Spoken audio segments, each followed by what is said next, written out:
Well, thank you and welcome to everyone here and also joining us online.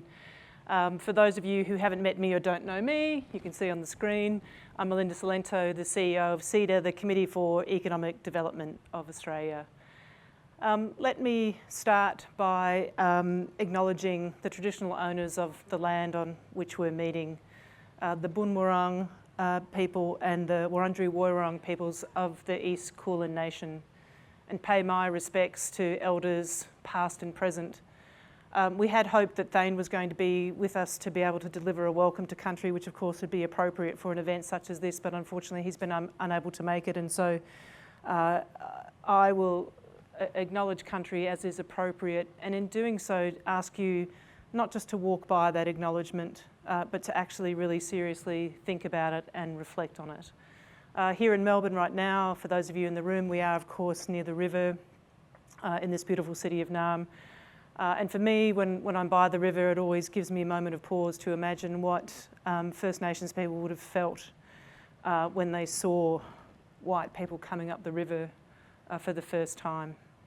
And to just take that moment to pause and reflect on everything that's happened since. My notes reflecting the welcome to country said that it was great to be reminded of connection to place and country. And so I'm going to remind you of that. To think about connection to place, connection to country, to think about what it means to be connected to tens of thousands of years of culture and tradition and history and knowledge. Tonight we're going to be talking about the future, but when we do that, I'm hoping that we anchor our reflections very deeply also in the past as well, and the past that our First Nations people so generously share with us through their custodianship and their sharing of knowledge and tradition in the spirit of reconciliation. Tonight marks a really important moment for CEDA and for you, our members, as we share for the first time our ambition and vision for long-term prosperity for all Australians, which we call Progress 2050. For too long, we've heard from our members and others their concerns about Australia's future and its certainty, about the risks of assuming that our past strengths will sustain us into the future. We've heard your concerns about the lack of vision and ambition for our nation, about the short-term and myopic thinking that has come to dominate so many of our most important national conversations. You and we have become frustrated by the inability to advance issues critical to our nation's future, even more so as the world around us has grown increasingly uncertain and challenging. Over the past 5 years, we've been strengthening our capabilities and our capacity for influence at CEDA, lifting our voice and asking our members what they think, what they want, and what they need from us as an independent think tank working in the national interest with and for them and with and for you. The team and I have been inspired and humbled by your responses to us about what you want to see from us. Quite honestly, a request for greater bravery and boldness to drive a long-term vision that you have the confidence that together we can shape and influence for the benefit of all Australians. You told us quite simply that you wanted CEDA to use our strengths and capabilities, and most importantly, our trusted independence, to harness and engage our members and others across business, government, academia, and the community, and across the country to address a basic question. How can we create a prosperous and positive future for our kids, for their kids, for all Australians? Our response is Progress 2050, a clear articulation of the foundations on which a positive and prosperous future must be built. a strong economy working alongside a strong social compact, not only mutually compatible, but mutually reinforcing. Through Progress 2050, we have also articulated a clear commitment to 6 goals that we will persistently and bravely prosecute in pursuit of prosperity. I'm sure that some of you, maybe even some of you in the room, some of you online, will look at these goals and be tempted to argue that they're too ambitious, that they can't be achieved, and they definitely can't be achieved all together at the same time. My response to that is simply this. At its heart, our economy is about people. It is really only ever about people. And with that in mind, I ask you to look at and pause and to consider the humanity that sits within each of the goals that we've articulated.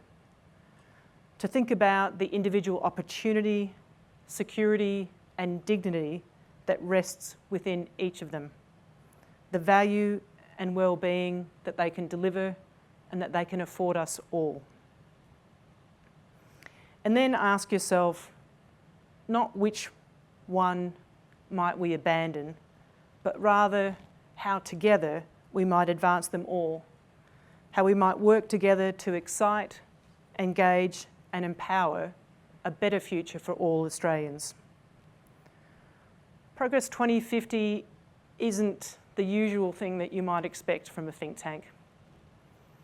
It's not a 50-point plan. It's not a clear reform agenda filled with already determined solutions and milestones for the next 25 years. It's a challenge.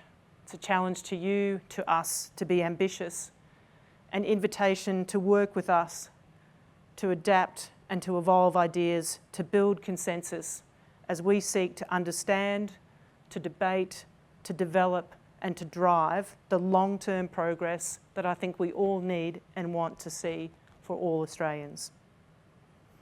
And of course, if we're going to make the progress that we want, we need to hear from you here in the room and you online.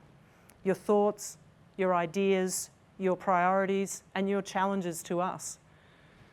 Challenges about the how, but also challenges around the ambition. To help ignite your curiosity for the possible, our program tonight includes a lineup of what I think are just simply amazing speakers.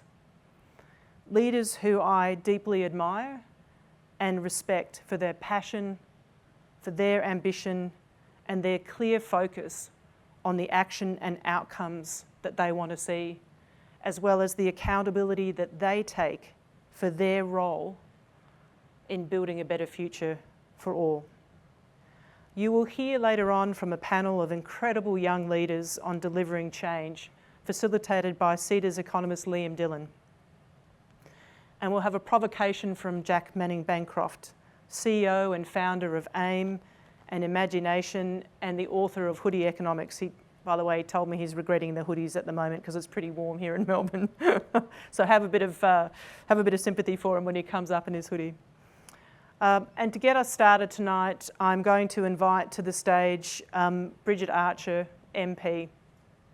Bridget, you can hop on up. Bridget is the federal member for Bass and the 2023 McKinnon Federal Political Leader of the Year. I had the great privilege of being in the audience the night that that award was bestowed on Bridget, and it was just a great pleasure to hear her insights and to learn more about her, and I'm so glad that she can join us tonight. She'll be known to many of you in the room, honestly, for her courage and conviction. And it's something that I think we can all learn from, and it's a real pleasure to have you here. Please join me in welcoming Bridget.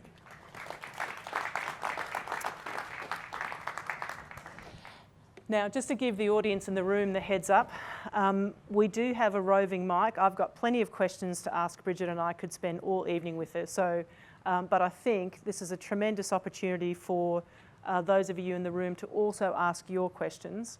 I'm going to ask a couple of questions to warm up, and in the meantime, if you would like to ask a question, please raise your hand and one of the team will bring a microphone over to you. And can I just ask that if you stand up and sort of wave a little bit, because it's actually pretty hard to see you in the audience, if you'd like to ask a question. But Bridget, let's get started. I guess the first and obvious question to you is, what does political leadership really mean? I mean, we're talking about and looking for more leadership through our agenda. What does it mean and look like for you? Look, I think it looks like a lot of things to me.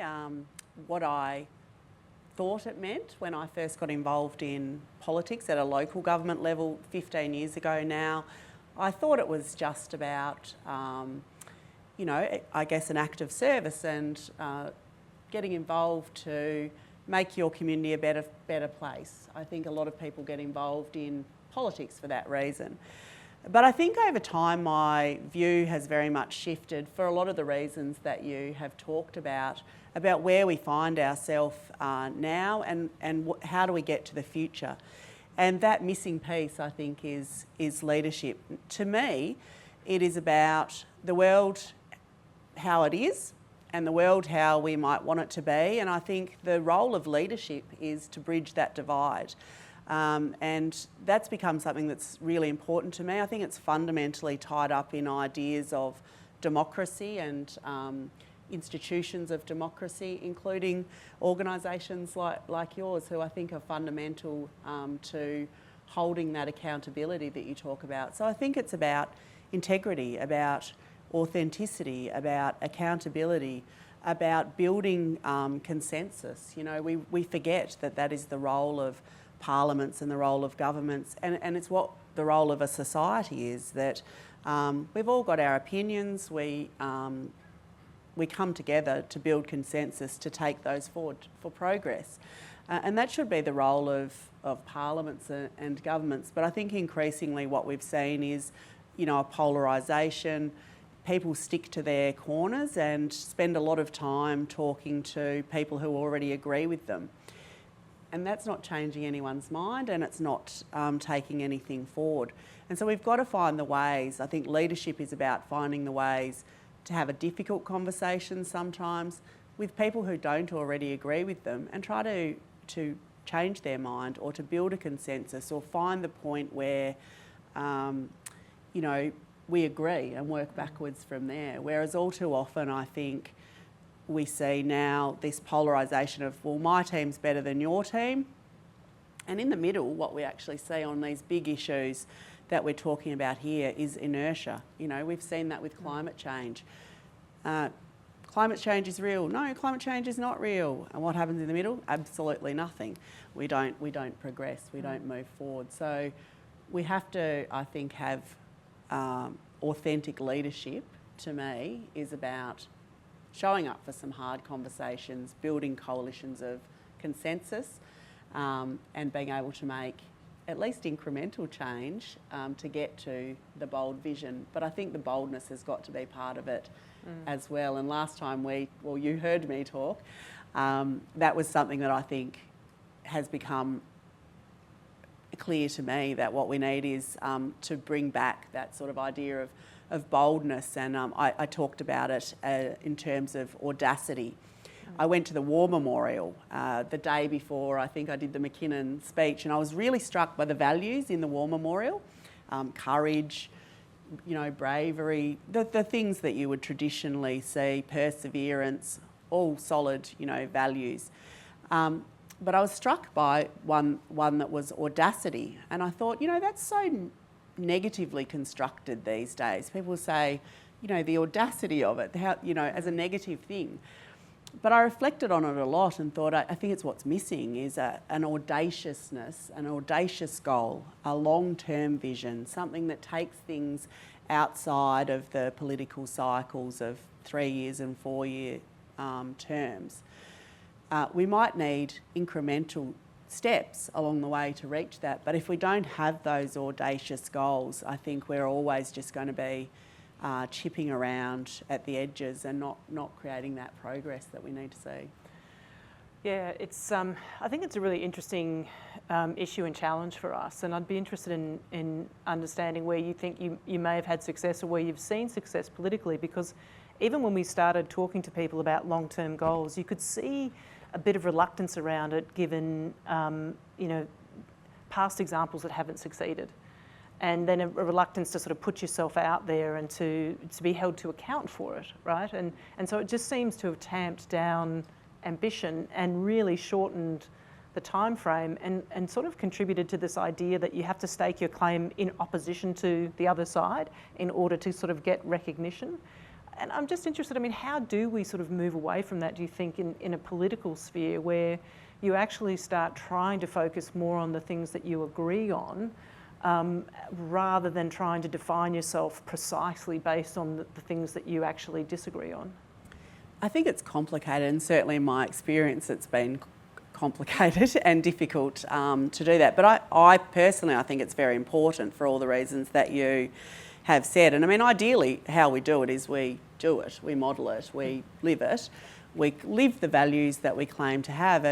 But I think you've got to go back further, because really what we see reflected is a bit of a product of the wider thinking in the society, I think, about what political leadership looks like, what it should look like, and an apathy in some ways, where I think you've seen a growing level of voter apathy or distrust. People will say, well, all politicians are the same, doesn't matter who I vote for, nothing changes. And so you sort of get a kind of an apathy, and it becomes a bit of a death loop in the way then, because that's what you end up with, I guess, is, if you disengage from the process, you don't want to get involved in that at the same time yourself. So we're seeing declining numbers of people wanting to put themselves forward, whether that's as members of parties or whatever. We're seeing a reaction to that sort of in terms of the party systems, and there's a whole range of views around, are parties good, are parties bad? My view is parties fulfil that same function in a way that that I was talking about before around, it's a mechanism for building consensus. That's all a party is. You've got people that are united by an overarching common set of values, let's say, and they come together to build a consensus of ideas to take that forward. That's what humans, I think, naturally want to do. We want to kind of, we're a bit tribal, we can be a lot tribal, but we try to form, groups of like-minded people to take things forward. That's all parties are. At their best, that's what they should be. But over time, I think we've seen ideas of, and we've seen a lot of political, here in Australia even, a lot of political upheaval with changes of prime ministers and things like that, which in some ways I think led to this notion that, and you would hear it said, oh, disunity is death, but yes, but what are we calling disunity? And in the middle of that, what we actually lost is the idea that disagreement is fundamentally a good thing. Disagreement is what creates progress in human society in a way, because when it works at its best, you come together, you have an idea, I have an idea, we talk about that, we might find the common ground, we move a little bit further down the road. Sometimes we can't agree in our families, in our workplaces, in other parts of society. We'll say, oh, we'll have to agree to disagree on that. We move forward onto all of the other things that we agree on. What we've seen in politics, I think, or in our political sphere, is this idea that if you have a different opinion, that you are disloyal or disunified, or that, something that's unhelpful to the tribe. I don't think that's true, and I don't think it's how it exists in any other sphere of our life. We're all in different groups, whether they're family groups or whatever. If you have a disagreement with your spouse, you don't say, oh, well, that's it, I'm off. Well, sometimes you do. But generally speaking, you sort of say, okay, well, I don't agree with you on that, but here's all the 97% of things that we do agree on, and we'll move on. And we do that in our lives, but somehow in our political sphere, that's gone out the window. And I think that's resulted in people saying, oh, well, I can't find a place in this system, so I'm going to, instead of staying here to try and make this system better, I'm going to go over there to try and create another system. Not saying that's necessarily a bad thing, but it's different to what we would normally do and say, well, this is broken, let's fix it. We're going to say, let's broken, I'm going to chuck it out. Yeah. Questions from the audience at all? One and then two. Hi, Bridget. Thank you so much. It's been great hearing from you so far. I'm interested in this big, bold, audacious vision that you're talking about, particularly in the age of being completely suctioned into algorithms on social media and finding it really difficult to hear, you know, at least from different sides of the story. So I just joined Blue Sky, and then I'm also on X, and I'm kind of tempted to join Truth Social just to see what they're saying.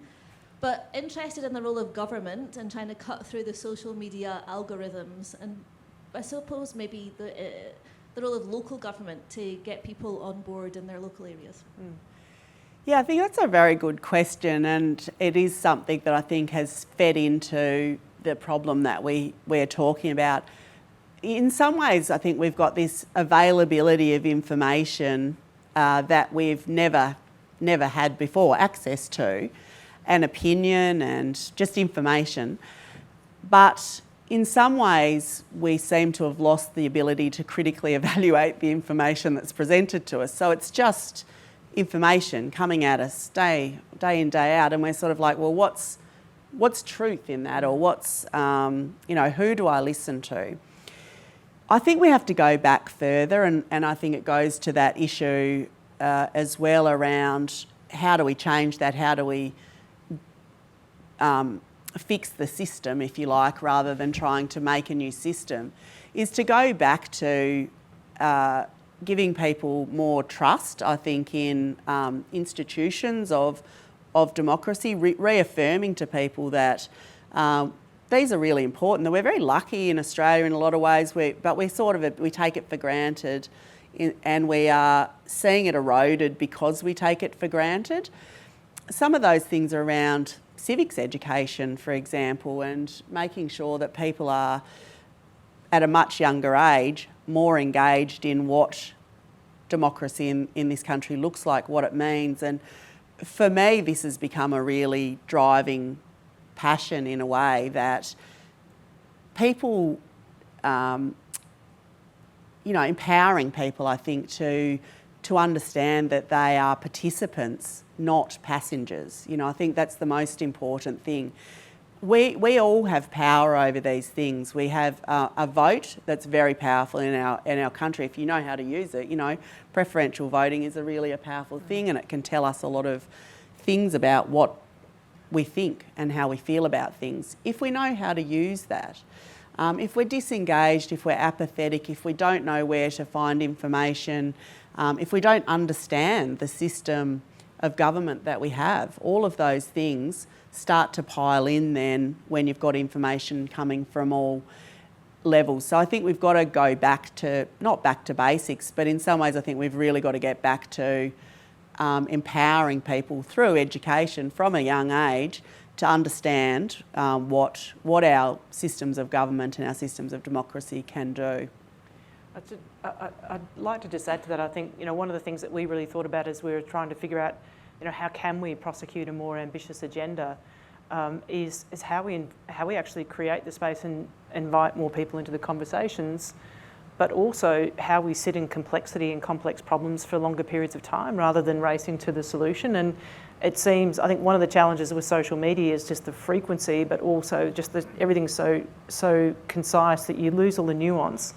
And everyone just races at a solution, whether it's going to actually be effective or not. It just seems where we're going. And so kind of trying to set the longer term vision and create time and space to actually advance really important issues that we know are nuanced is one of the things that we really wanted to do with this new body of work. Right? Yes, we'll have ideas, yes, we'll do research and all the rest of it, but we really want to actually look for time in that space. And I think this is the answer to many of these questions as well, and I think it is a role that government can absolutely play, which is to create other institutions to deal with this as well, that take things out of the short-term mindset that you see in, you know, if you've only got 3-4 year election cycles, you know, 2 years in, we're kind of hitting a campaign again, and you're still just everyone. It's not enough time. It's not enough time. And there's not enough nuance. I think that's very right. I think we live in a really sort of an age where there is a rush to the kind of the black and white, and it's just not the way the world works. But you need time, and you need to have space and cool thinking, I think, to try and deliver those longer term solutions. Something that's become very important to me, in fact, in the last sitting week of this Parliament, it might be the last sitting week of this Parliament, actually we might go back, Dr Sophie Scomps and I introduced a bill to create a commissioner for future generations, for exactly this sort of idea of creating an institution that can apply a whole of government lens outside of the election cycles to future generations thinking, to a positive duty of care, to look at what are the decisions that we're making today, what impact are they going to have into the future. This is something that you know, has had some success around the world. Wales, for example, has a commissioner for future generations. There's work in Norway and the EU and Japan around this idea of you know, intergenerational planning and thinking, and I think that's something that would be really quite easy to do, that would make a tangible difference to take some of the short-termism out of that political cycle. You can still have there is a place for political contest too, but everything shouldn't be that, and we have to find ways to take these big, audacious, bold things and apply some future thinking to them over a longer period of time. So that would be something, I think, would be the creation of institutions that sit alongside the Parliament and including, you know, civil society, including, you know, independent think tanks. All of these sorts of things build an ecosystem to break down short-termism, I think. I think that's a really important point on the ecosystem as well, because we've seen institutions and policies and frameworks put in place to advance these things, and unless there is a body of people in the community and or other institutions actually kind of reminding politicians that they're important, they can easily sort of be dropped to the side. The question over here, and if I could just ask you to also just introduce yourself, please. Sure. Hi, my name's Liam.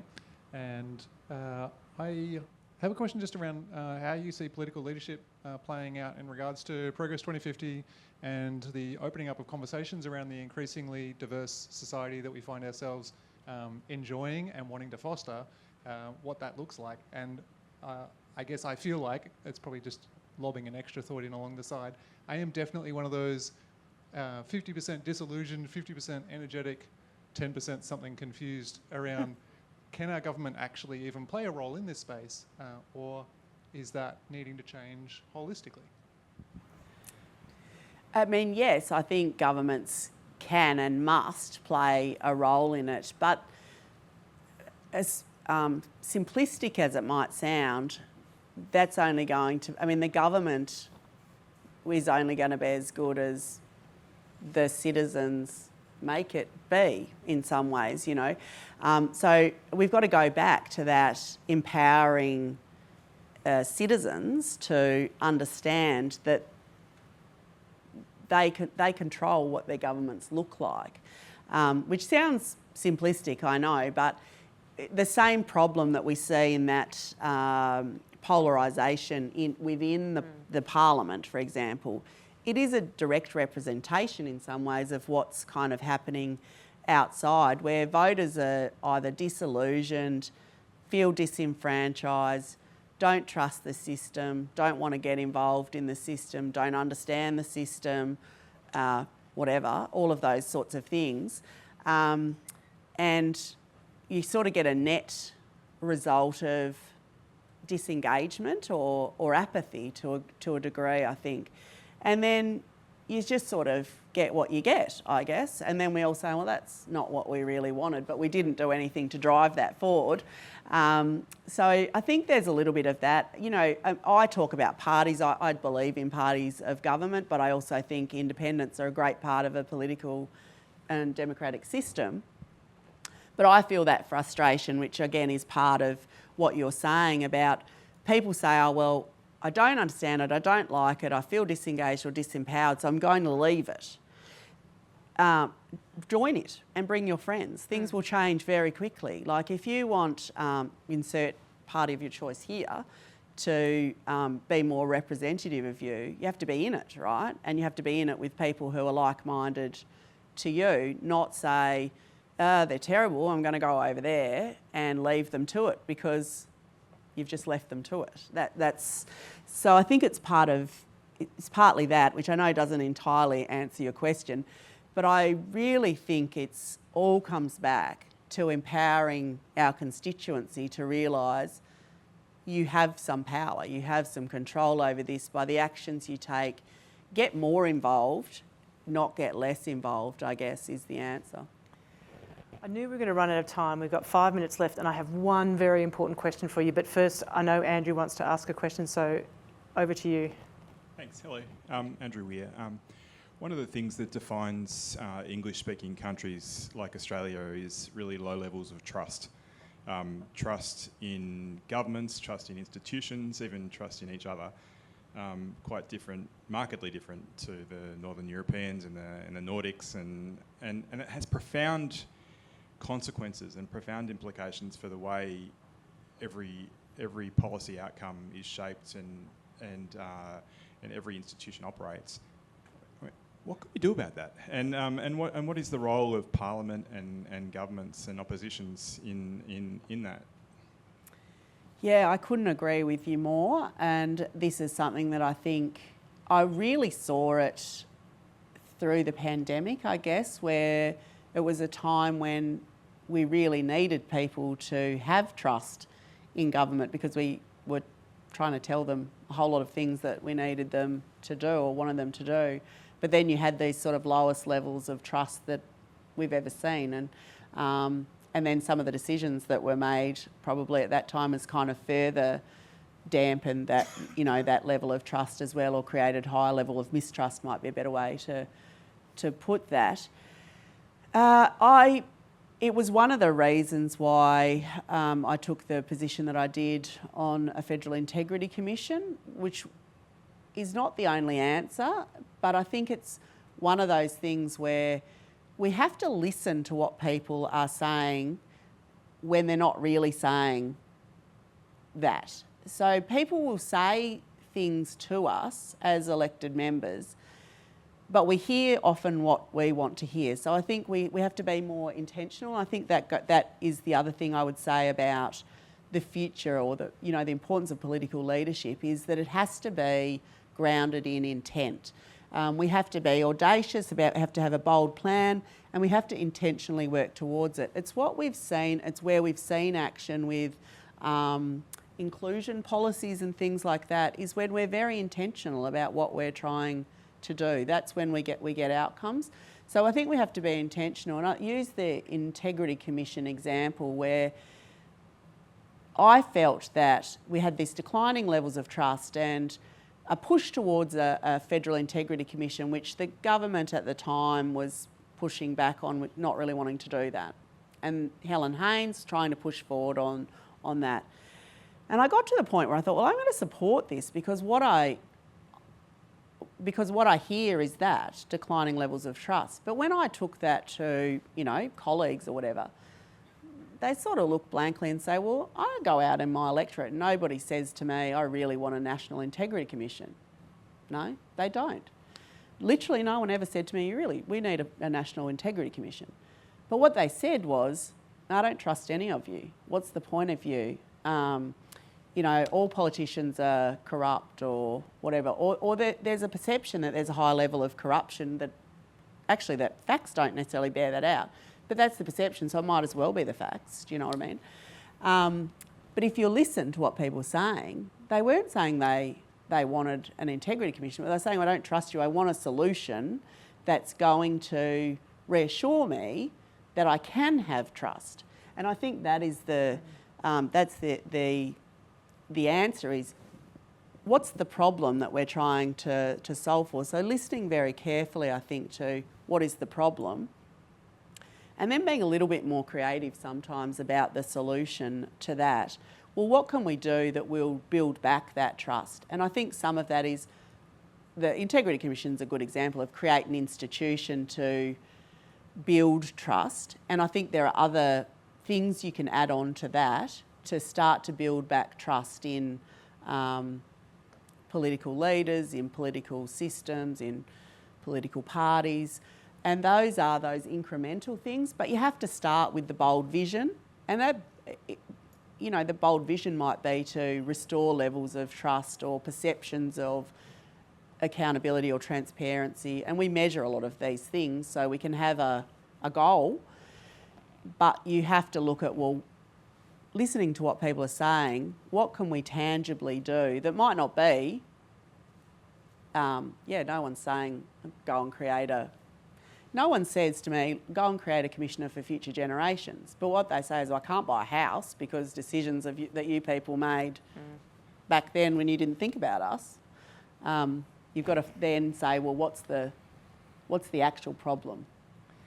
Yeah, it's such an interesting point, and we did some work years ago which has informed a lot of this agenda as well, when we were sort of a bit tempted to drink our own Kool-Aid on the fact that as the Committee for Economic Development, a strong economy was really good for everyone. And then we made the mistake of actually asking people, and they said, we don't think we've benefited from a strong economy. And it's like, wait, what's actually really important to you? And then we sort of unpacked it, which really led us on the road to the importance of the social compact and actually what that means and how that sits alongside a strong economy. So. And I think that goes back to the point that you made earlier. Well, what is an economy? It's people. Like, what's the point of having an economy if it's not serving people? I knew we were going to run out of time. I can't ask you the next question, but for those of you who are sticking around, if Bridget's sticking around, I was so impressed by the stories that you told about the things that you've done within the party when it's been really difficult, and when you've stood up for things against the party and you've actually worked within that. So if you're here later on and you get the chance to stand next to Bridget, ask her a little bit about that, because it is absolutely about integrity. It's about not only listening to your electorate, but listening to yourself and what you stand for and how you actually continue to be true to yourself around what you're trying to achieve in the role. So can you join me in thanking Bridget? Thanks for having me. And we're going to do a quick swap over here. I think, Liam, you're jumping on stage with a few extra chairs and some young voices. So hold tight for a few seconds and we'll be on to the next conversation. Thank you so much.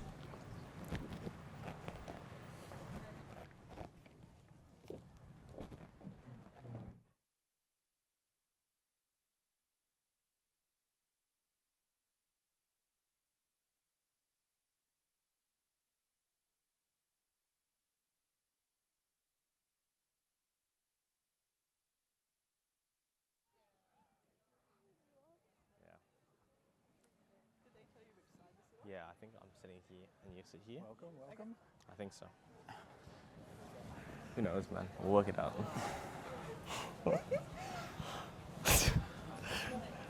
All right, we might get stuck into it.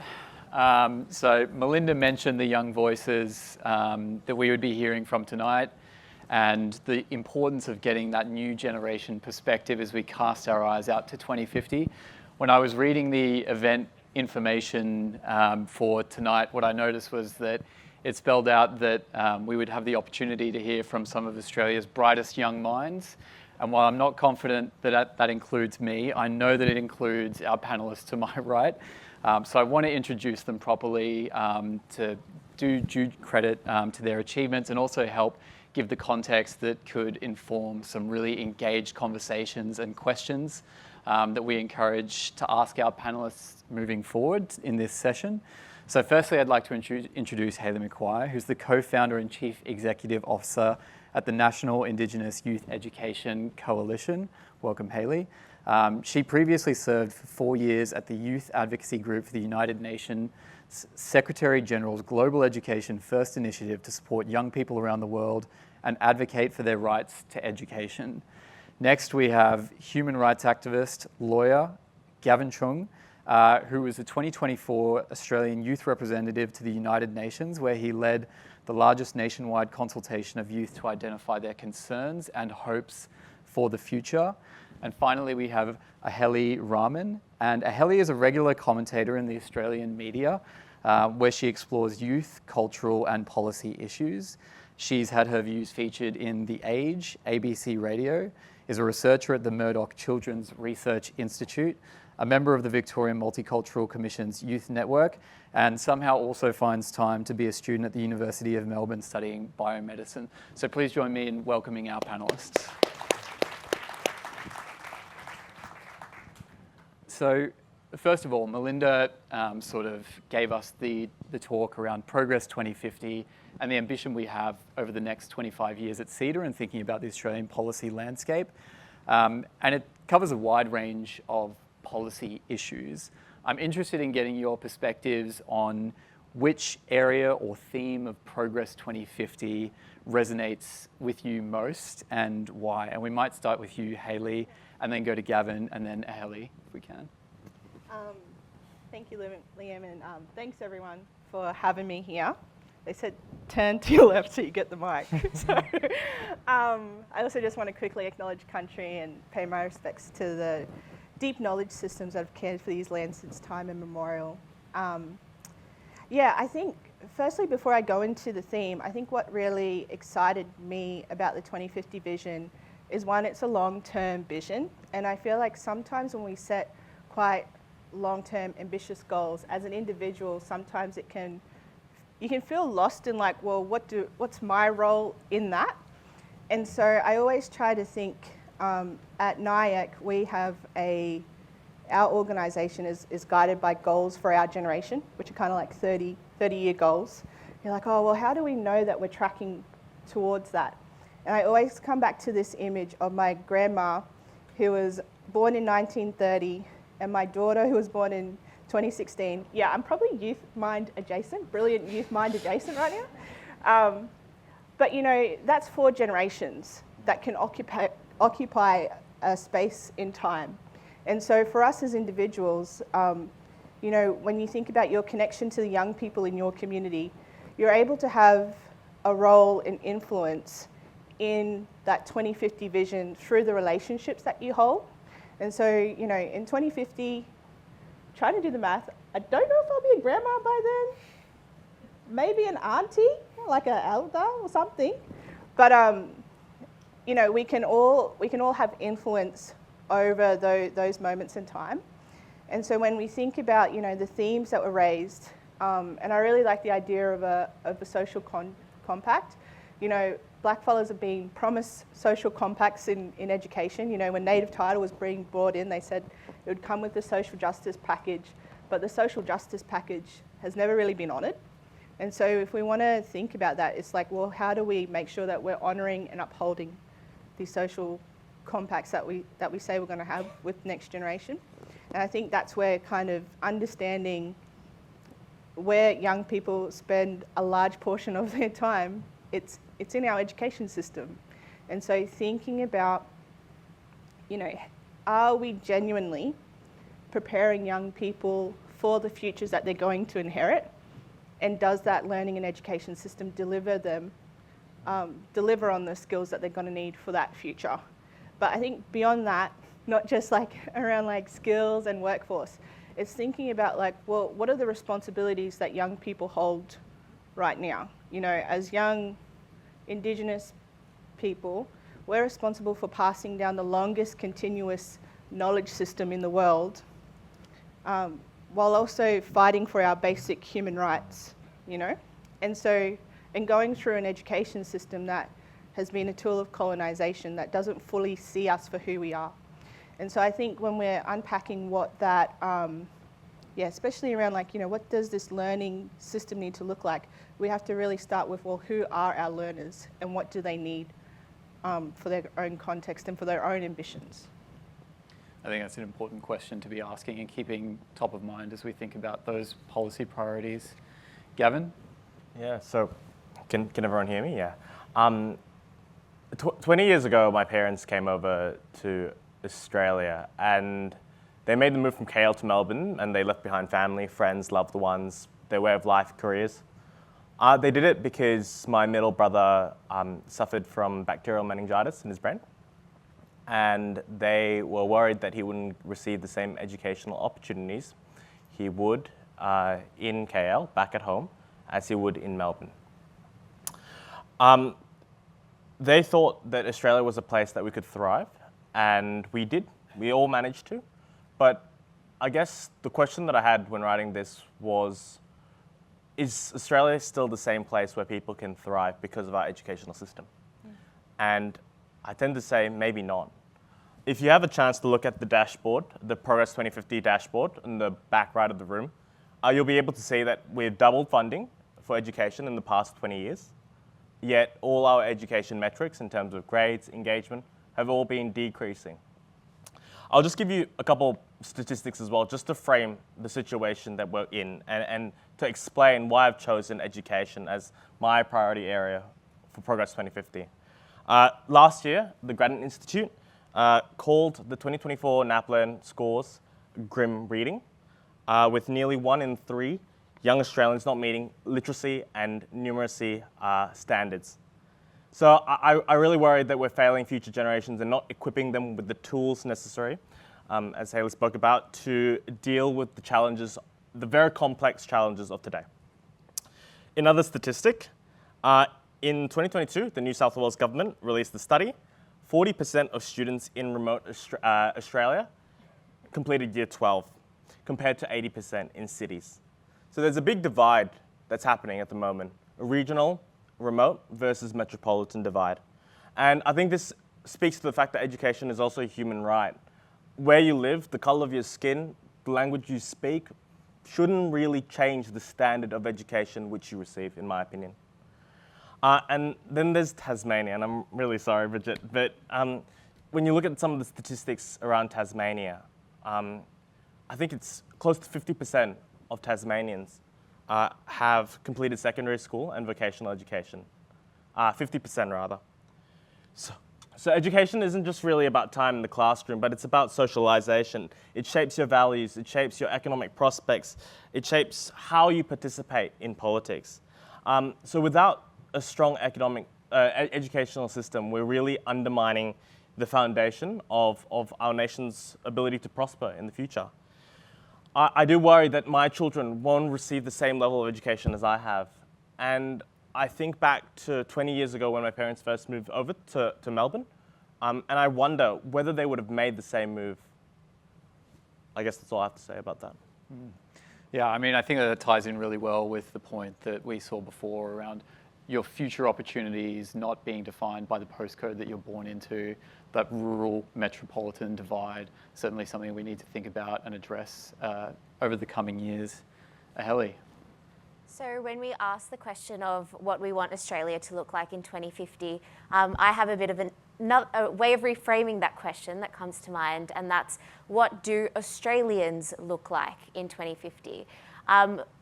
This is a country where, unless you have First Nations background, this is a country that's built from migrants. But we also find it very politically easy to blame migrants for all sorts of issues, starting from the housing crisis to rising costs. And it's very easy to blame migrants, but I think it's important to remember that when we think of what Australia looks like, it's a very diverse Australia.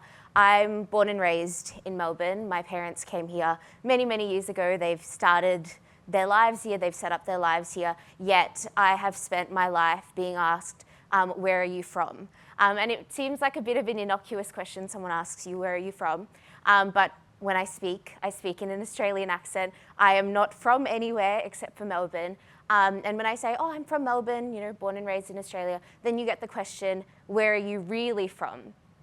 And it's a very hurtful question, actually, because just by asking me that, you've kind of confirmed that in your head, I don't seem Australian. I don't look Australian. It doesn't matter that I have shared the same values. I've had so many quintessential Australian experiences. It doesn't matter. And when I think of 2050, I think that I'll probably have children by then, scary thought. But I don't want my children to be asked, where are you really from? Because they would be just as Australian as anyone else. And I think when we consider Australia in 2050, we would want it to be somewhere that's inclusive, that recognises the input and importance of migrants in this country. So I think what I'm hearing, it's so interesting to hear that, we spoke about the people and the human aspect of Progress 2050. What is economic sort of success all about? And the themes that I'm hearing are around educational equity, access to education and strong performance across different areas in Australia, inclusion, cultural awareness and sensitivity. Those are all themes that form under that sort of social compact umbrella that's so critical when we think about our economic and sort of social goals moving forward. I'm wondering, outside of those, what do you see as the biggest challenges over the next couple of decades in ensuring that for future generations we have that Australia that we want, those points sort of notwithstanding? Gavin, maybe we could start with you, because I know that you've been involved in this space and have spoken to a lot of young people about this. What did those conversations yield? I mean, in terms of the biggest challenges, the reason why I focus on education is because that's what I heard from a lot of young people. And I actually have a couple letters which I wanted to kind of read from, or at least refer to. Young people were scared, and I'm going to focus on the education, but perhaps answer that more broadly at the very end on what I think. Young people talk to me about the education they receive not being holistic enough. This girl, Rosalind, was from Port Augusta, and I quote, she said, "The town is depressing. There's nothing to do for young people after school." We need to really think about the way in which we deliver education going beyond the classroom, because that is the impact of education. It goes beyond the classroom to social life, the way you interact with family, the way you interact with other people around you. And we need to consider how we can improve the holistic package that is school or education. Young people also told me that they wanted a curriculum that reflects modern Australia. Young people living in northern New South Wales and Victoria spoke about the need to learn about our country's history through a First Nations lens. They also spoke about the fact that maybe we should have compulsory languages learnt in school. And in this letter, written by Olivia from Mildura, she writes about how she's worried about racism in her school, how she's worried about being seen as feral by her friends, or rather peers, and by some of the teachers. I've spoken to young teachers afraid of their futures. Young teachers talking about how their wages tend to stagnate between the 30 and 40 year mark, and they're not able to perhaps own their own houses or have piling student debt. I've talked to young people wanting to see more of their families engaged in their education, having their parents being able to be involved in that process. And I want to raise one final point about the public and private school divide, which I think is something that a lot of young people raised inherently, because a lot of the young people that I spoke to were in schools. And I think one interesting point that I kind of wanted to bring to your attention, it was actually the same number of people raising this as a key point for them in public schools was the same as in private schools, meaning that young people in private schools were actually advocating for more of a wealth transfer and more support towards public schools. And I want to kind of give this in the context of two letters, which I found particularly powerful. This is one letter from a young girl from Uyen, and she talks about how kids are entering school without supplies or uniform, and they're ending up dropping out in the next 1 or 2 years. And I want to end with one final letter from a girl called Grace. And she talks about how at the age of 15, she had to pick up 20 to 25-hour work weeks to fund herself to be able to continue through school and now in university. So I don't think there's a problem with private or public, whatever the case is, but I don't think that a young person would have to or should have to work 20 to 25 hours a week at the secondary school level while trying to finish year 10, while trying to socialize, while trying to spend time with family. I don't think that that's setting us up for success. I think, sorry, I think when you talk more about broader society, I don't really want to make too much of a comment. But in terms of the biggest risk I see, and I'm from the legal profession, I'm going to frame it a bit differently, but I think it's an ego and selfishness, which I think would be the biggest concerns and worries that I see for the future. And this is all multifaceted. You know, when you talk about climate change, when you talk about housing, you could always talk about ego and selfishness in the context of all of these social problems. I want to talk about it in a legal context because I know that we have some lawyers in the room. And even if you're not lawyers, I think you'll be able to kind of recognize the absurdity of this quote that I read recently. This is a quote about levels of gender pay equity in law firms. And one firm was particularly bad in the sense that its gender pay gap rose significantly in the past year. And this is the quote, mind you, that they wrote in a very public magazine. Women hold 87% of staff positions, and more specifically, 100% of secretarial positions. These administrative roles generally command lower compensation compared to legal roles. Take what you will of that. I want to touch on a point that you just mentioned, and Hayley, get your perspectives on this. Gavin, you mentioned in your correspondence with students that bringing a First Nations lens to education was something that could be really valuable. Hayley, I know this is your bread and butter. I guess I'm just wondering about your perspectives on how we can incorporate First Nations voices, perspectives, and knowledge as well into that policy-making process and ensure that it's an inclusive process as we think about future outcomes to 2050. Yeah, so I think even that kind of framing is interesting, right? Because coming from around like, well, how do we include that in our business? Rather than thinking that, well, First Nations people are nations. They're like, we're not just like ethnic groups, we're political groups. You know, we have our own systems of knowledge, of governance, our own ambitions and responsibilities to our lands, seas, waterways and skies that, you know, have existed since time immemorial.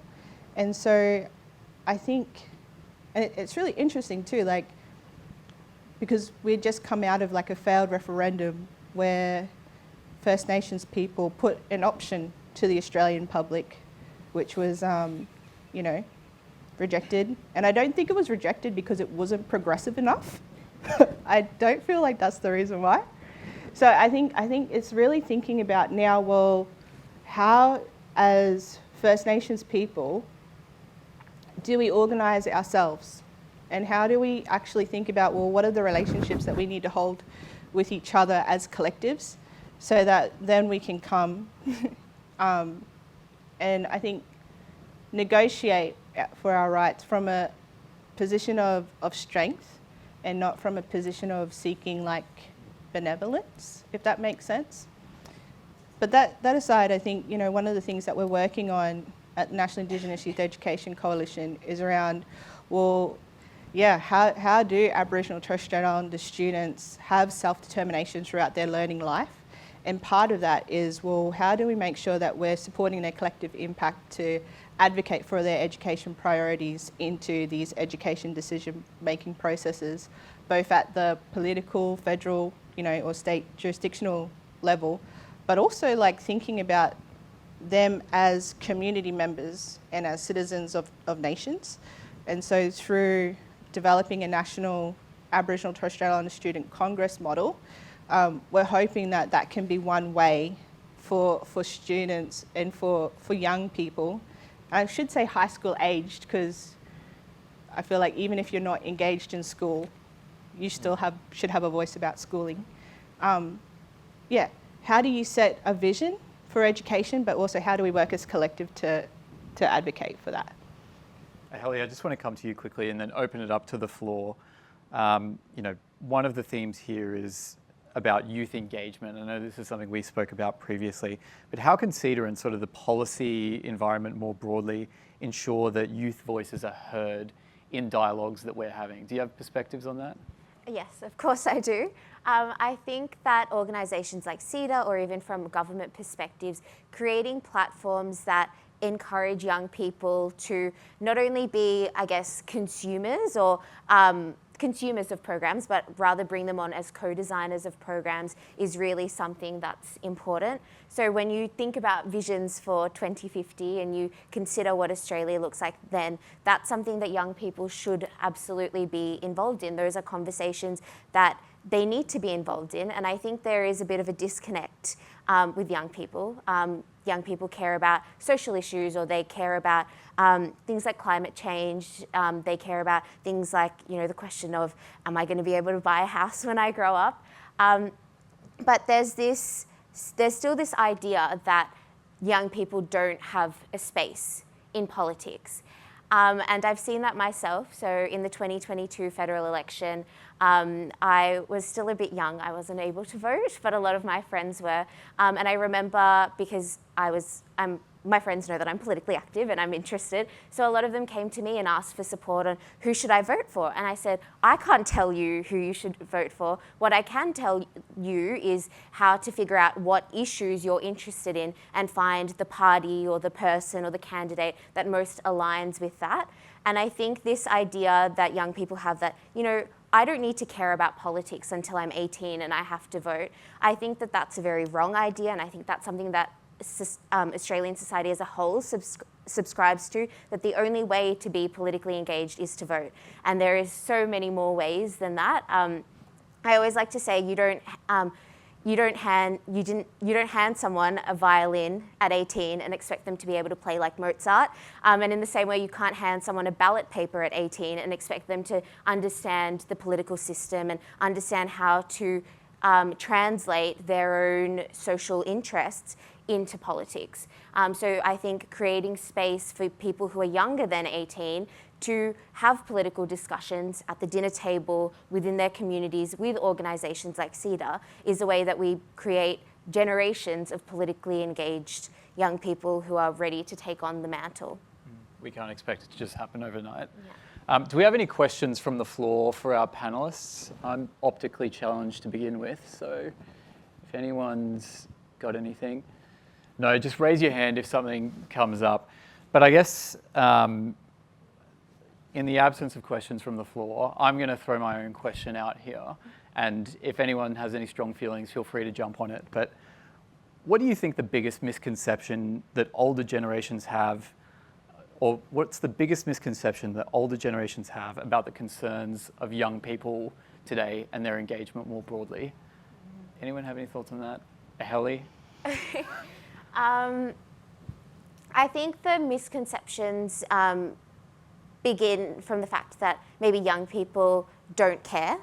I think there's an impression that there's not an interest, or that young people don't have various views across the political spectrum. And as I'm speaking up here today, I also want to acknowledge that my views that I'm sharing here today might not necessarily be something that other young people agree with me on. We're not a homogenous group.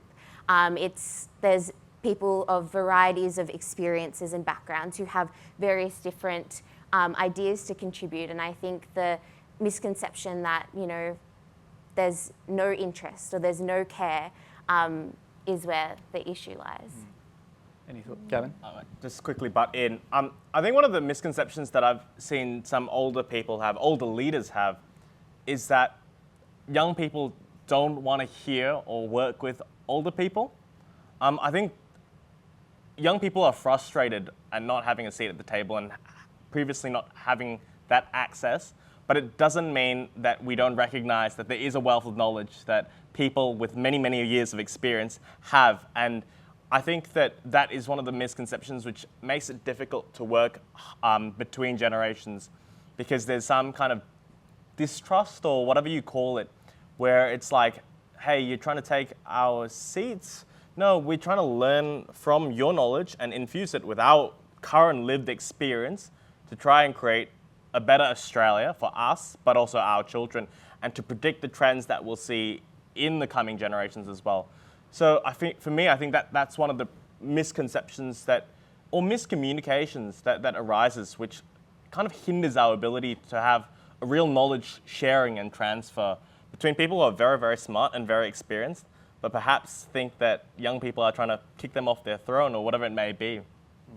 Now, I've got my phone here and I'm not checking the football scores. We've got the Pigeonhole app and people are asking questions. So I want to put one of these to the panel, and it goes back to the education point, which has been a key theme of this conversation. And the question asks, do you believe that having political and economic subjects during secondary school is something that we should push more students to learn about, considering the apathy that there is about politics? Hayley, I might start with you. Is that a question that resonates with you? Have strong thoughts about? Yeah, I mean, I think for me, I'm a strong believer in kind of like civics education. But I also think that sometimes when we think about like what do people need to know, it comes back to content. And rather than thinking about how are we supporting young people to think critically and have critical literacies about the world. And so I feel like there's different kinds of skill sets that are actually needed, which you can be explored through different domains of knowledge, whether it be economics or politics, or like philosophy or what have you. But I think what we're seeing and what's really important for, is some of these more, communication skills, being able to understand our relationships and the responsibilities we hold, those kinds of things. And so I feel like, to be honest, we have an education system that's also in a bit of crisis. And so I always, when we talk about education, try to consider the pressure that educators are under, that education systems are under, and there's a lot of opinions around like what should be taught in school. And so I think it's thinking about, well, how do we think about young people and the collective care we have of all of them? And so one of the things we're doing in Rockhampton is renegotiating those relationships that schools have with traditional owners, but that prioritise the well-being of young people. And so what we're finding there is actually young people are actually demonstrating their agencies in a whole bunch of ways, but it's not being able to be recognised or valued appropriately within the system. And so I think it's just thinking about, well, how do we recognise more of what young people know and can do, and really have that, recognised to support them as part of their ongoing journey. But still, deadly question. Yeah, absolutely. Ahelee, there's a question specifically addressed to you here, and I think it's a good one, so I'm going to ask it. Ahelee, do you worry about meme-based public policy? I'm concerned that modern communications, social media, digital news promotes silver bullet, soundbite answers to public policy. Your thoughts on that? I think that's a great point. I think that as we are in an increasingly social media dependent world, and I know that I am part of a very social media dependent generation, I think there is this sense that there can be a lack of depth in a lot of the conversations that we're having. And I think we see that even at a governmental level of older generations. It's not just young people where, unfortunately, and this is something that was mentioned a bit earlier, we're seeing people or politicians who are driven by the short term, who are driven by the election cycle, or who are constantly thinking, if I make this decision, am I going to get voted in 2-3 years' time? And I think that it's not just something that we should be worried about for young people. This lack of depth and this lack of conversation across various groups in society is something that is an issue for our whole society going forward. And I'm not sure that I have a solution for it, but just a call for more conversation and more efforts to understand each other and think beyond short-term gains. So we spoke a little bit about the political engagement side of things and civics education. Casting our minds forward, there's a question on Pigeonhole. How appealing is a career in politics to young people today? Gavin, do you want to start? Hayley, I'll go to you, and then Ahelee to finish up. That's an interesting question. I mean, how is it to be a politician, right? I think it's a hard gig. I think politics is interesting because it's really what you make of it in the end, right? I mean, you can be a representative in whatever way possible, whether that's a representative who does nothing or a representative who's very active, a representative who's audacious. And you know, you have the whole spectrum in Parliament, right? You can find people who sit anywhere on that spectrum. I think for young people, it really depends on what circles you kind of surround yourself with. But I tend to find young people are straying towards industries where they feel like they could have an impact without having to sit in the political system. And there's a lot that can be done outside of politics as well, which I think I want to drive. You know, Parliament is limited to a group of a couple hundred people, less than 200, I don't know the number. But outside of that, you have these frameworks, these industries, which actually carry Australia, which actually are the reason for our success.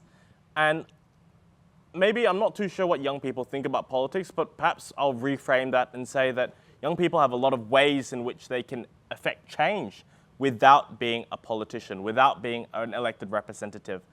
It's just navigating that and figuring out where do I fit in with my interests and how do I create an impact in the space that I'm in. You know, for me, I chose to work in law, and I currently work for a judge right now because that's the impact that I feel like I can make kind of changes and ripples in. My attitudes, my experience, I think by bringing that into the court, we'll see a different judiciary of people who look a bit more like me, you know, and diversity is a huge issue in law. We've known that for a very long time. My judge, she's a Singaporean, Scottish, a woman, and you know, she sits in an intersection where it's really hard for people like that to succeed in the law, but she's been able to, and that's been an inspiration for me. And you know, I think that's why I'll continue to advocate for more diversity in law, for more perspectives, because that will change the outcome of the implementation of legislation in our country, which is actually very grassroots in the end, what we see. I might change tacks quickly because we're running out of time, but I think there's a question that's come through on Pigeonhole, which is a good one to leave it on. And so I'll go through and ask each of you on your perspectives, if we could just get them very quickly.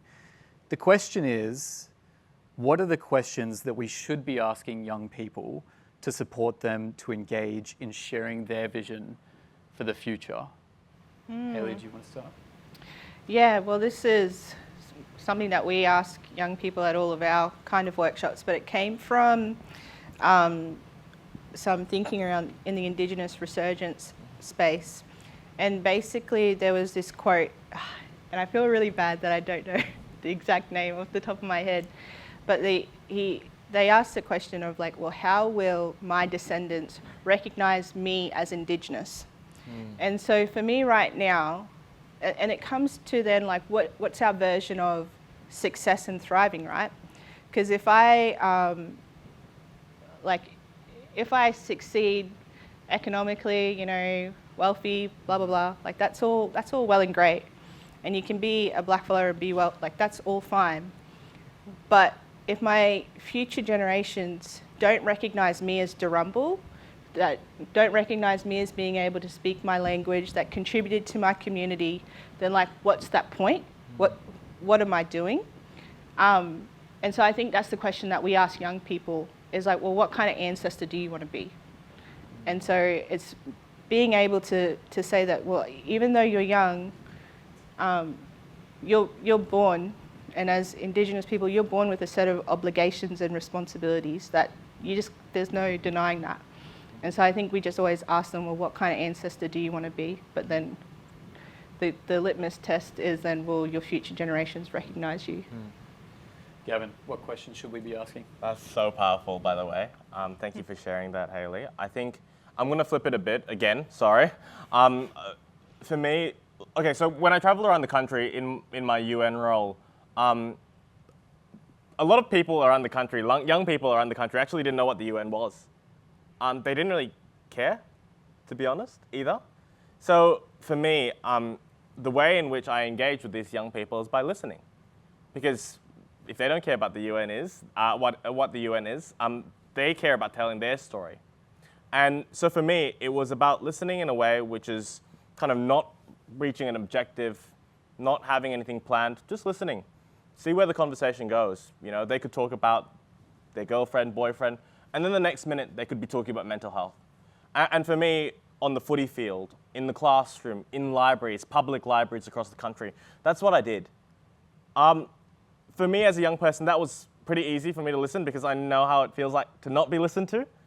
But I think that for everyone else in this room, if you had to take something away today, what I'm trying to say is that next time you try and engage with young people or you want to try and get some perspectives, open your heart, open your ears, and perhaps do so without having an end goal in mind. If you don't end up getting the information that you're looking for, that's okay. You've made someone feel like they're heard. And I think that's infinitely more important. So listen more is my answer to that question. Ahelee, the final word from you. I think young people can be asked the same question that older people are. What does Australia look like for you in 2050? I think the question can be the same, but perhaps the space or the platform in which they're asked is different. I think it's fundamentally about empowering them to feel confident and safe to share their answer about what their vision is. I think young people are often discounted, not really given the opportunity to share their perspective on what Australia in 2050 looks like. And I think by providing a space where they are able to authentically share their voice and their perspective on what it does look like. They have opinions, they have lots of thoughts on what it might look like, but not necessarily the platform or the space to share it. Well, I think that's a perfect note to end this conversation on. So please join me in thanking our panelists. So as we wrap it up, I'm delighted to be able to announce today the launch of CEDA's inaugural University Challenge, which is a nationwide case competition in partnership with the Economic Student Society of Australia. And this initiative is really going to continue our commitment to engage with youth voices and invite students to present on innovative solutions aligned with our Progress 2050 pillar of productivity. The winning team will take to the stage at CEDA's State of the Nation on the September the 3rd to receive their prize, and we're all excited to learn about their perspectives, do some of that listening, get that engagement with those youth perspectives and future thinking. So we're very excited about that. With that said, I'd now like to invite Jack Manning Bancroft, CEO and founder of AIME and IMAGI-NATION, author of Hoodie Economics, to the stage to deliver his address on how we can change the world in 10 days. Jack?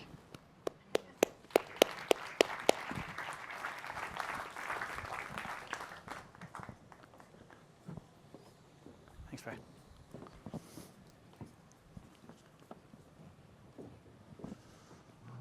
Okay. 10 days have been impressive. Give me 10 years and I've got you. For 20 years, I've been working on designing networks to try and meet the challenge of what we've inherited as a species. And I'm going to walk you through the design of what I think is a network that can pipe us as a country and pipe the world together to where we need to get to in 2050.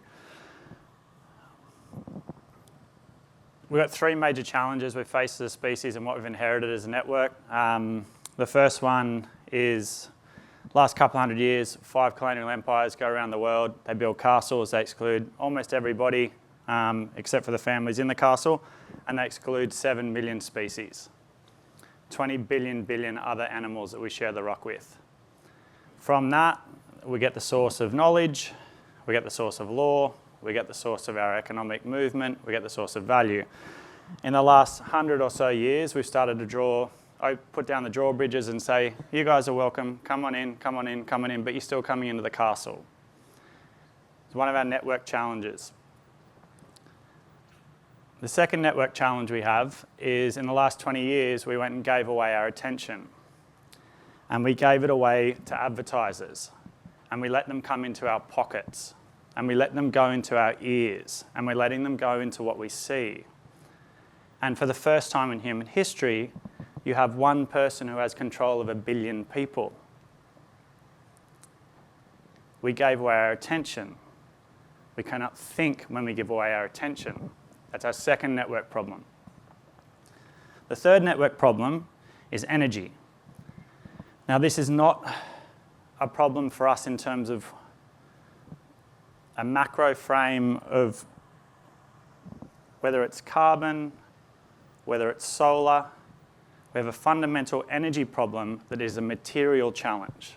1,000 times the energy we need right now for human life on Earth hits us every day by that big, big, big gas ball in the sky.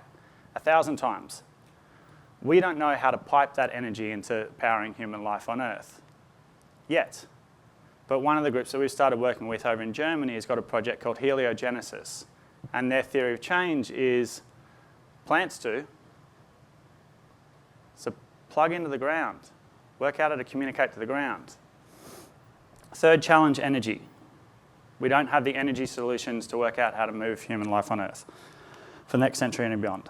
The network potential is the inverse of these things. So the first one, the good thing is that most of the empires and the way they've been built have acknowledged that, yeah, okay, we need to find a frame to fit everybody into it. Most of our Western democracies, most of our modern countries say that human beings are all included, that human beings are equal, that we have bills of rights, that we work towards people being seen as equal no matter where you come from in your race or your background.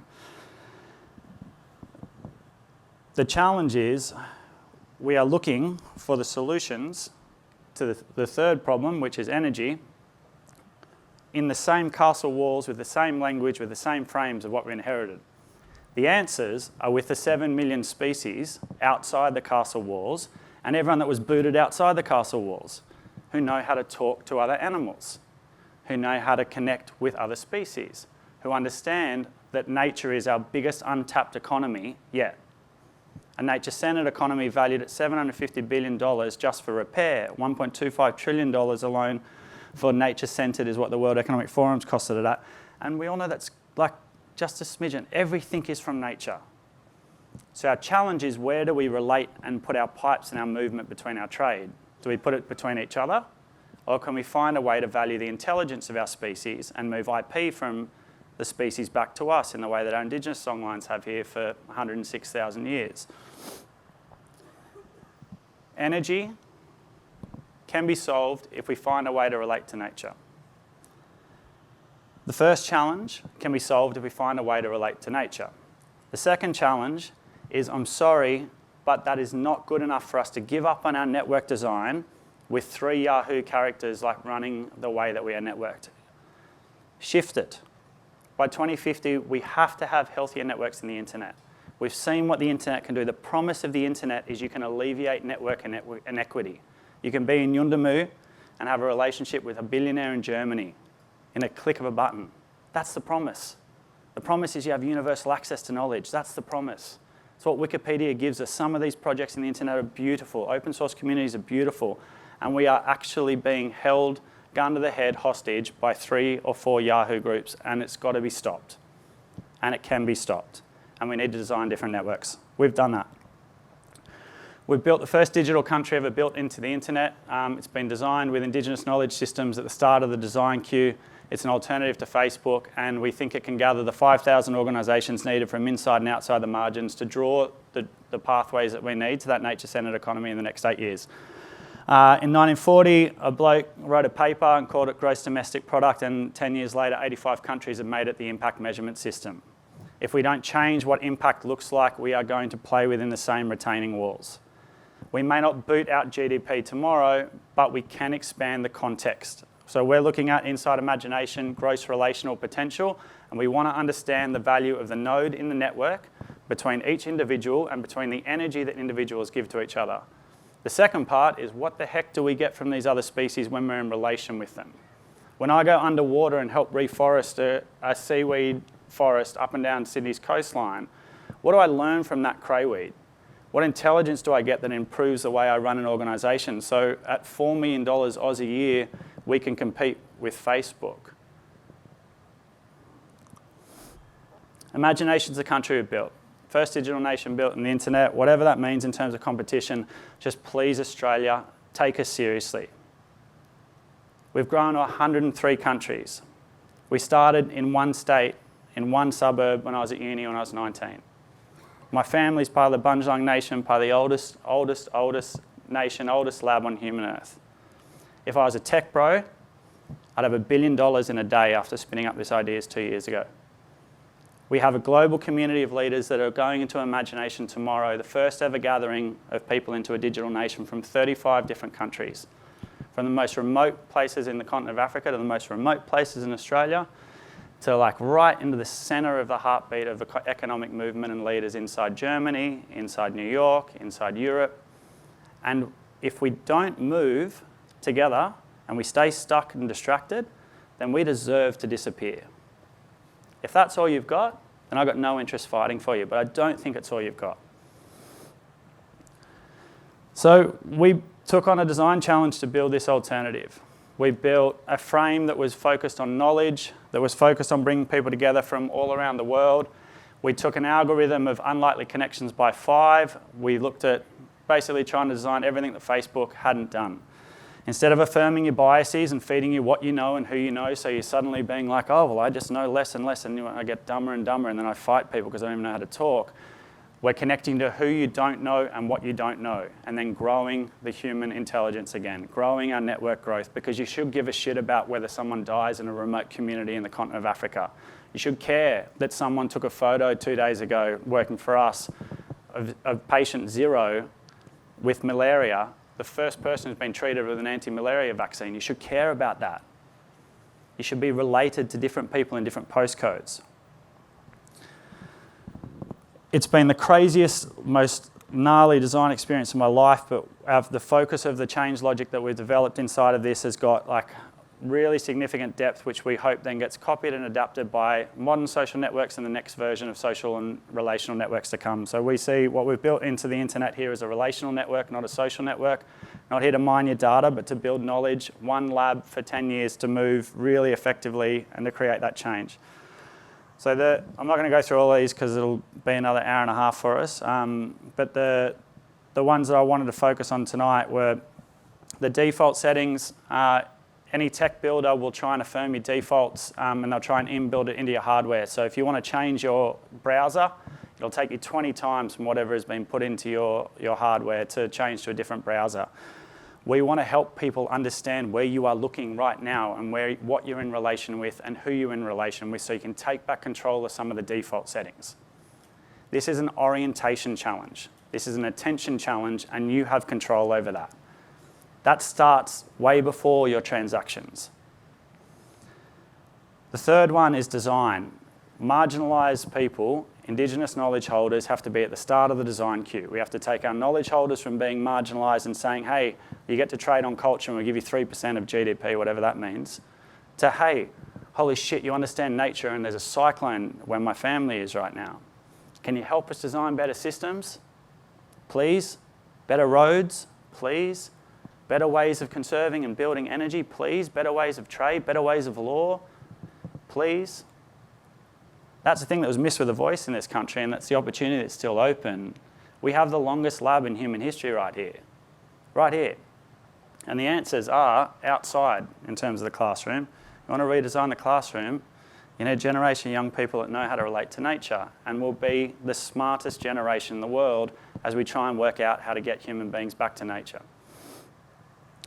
This is just to show that we've done all this, and it's not like a joke. So yeah, my partner said to me, sometimes like you talk and like move through stuff, and people don't realise how much engineering's gone into this. And so we built the whole economy on hoodies, and why a hoodie? Because someone used an ox once, so whatever.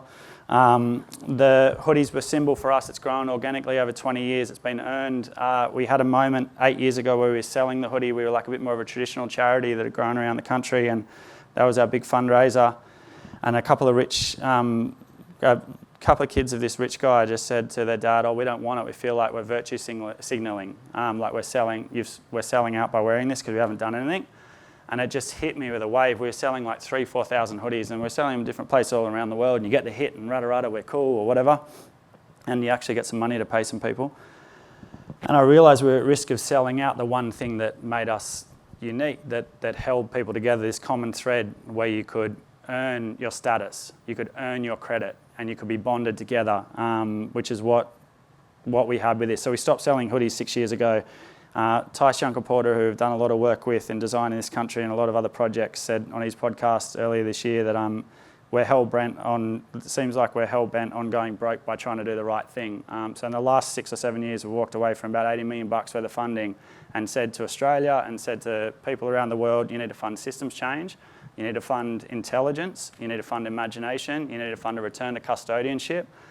And we want to open up a systemic community for change so we're not just stuck in this same rut of organisation does this and then pays to some charity and we don't fix shit.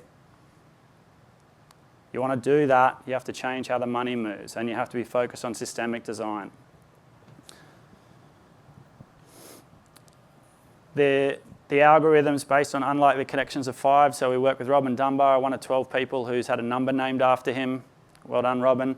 And Tice Porter and a bunch of people in the Indigenous Knowledge Systems Labs that we helped set up out of Deakin Uni, and then looked at how we could map kinship systems with Dunbar's models of organising societies and the levels of relational strength that you need. So Dunbar's numbers go 5, 15, 35, 50, 150, and then it actually models all the way up to 5,000, which is the number of faces that you can continue to recognise.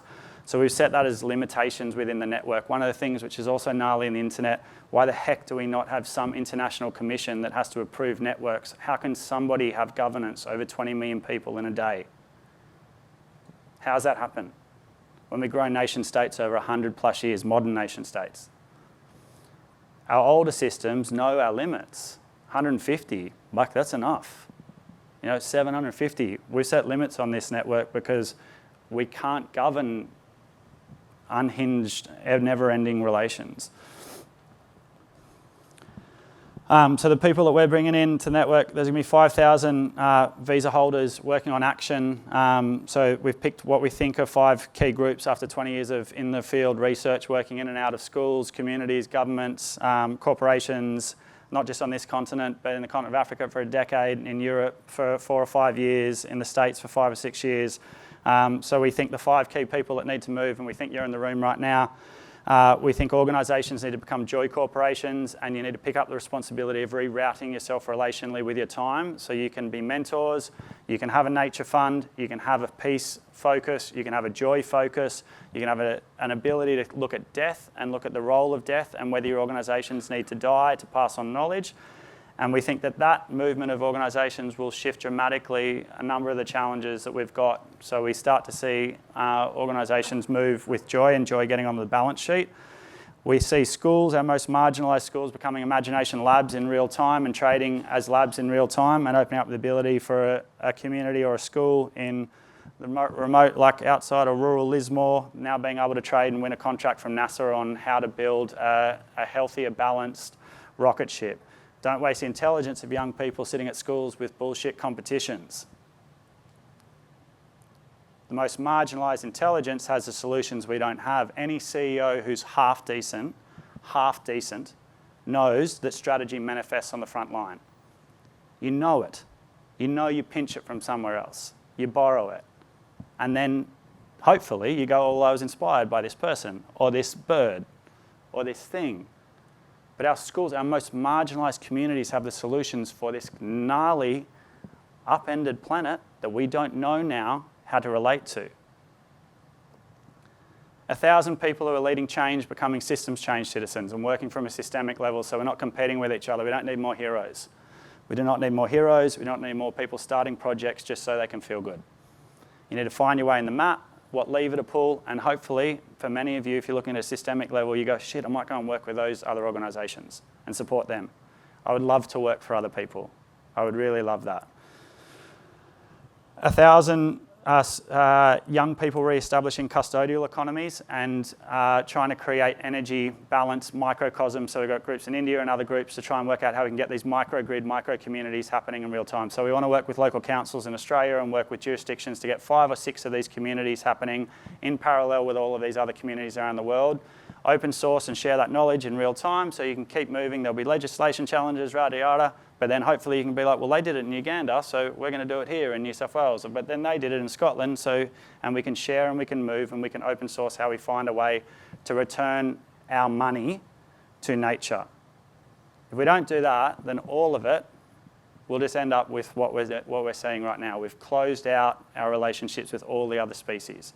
Unless we can move our money somehow in relation to nature, then we're not going to be able to solve this massive challenge. And whether 2050 in Australia looks good or not, the biggest challenge that we've inherited is nation states were drawn. You have one planet and you're part of a species relation with every other species on Earth. You're meant to be a custodian. That's what our Indigenous people know. Not about whether Australia will be successful, whether about we're healthy planetary citizens. That's it. That's the only border that matters, is that thin blue wrapper.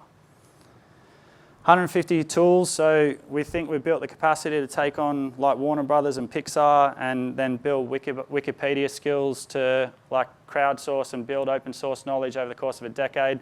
I don't know why assignments sit in university lockers and no one ever sees them.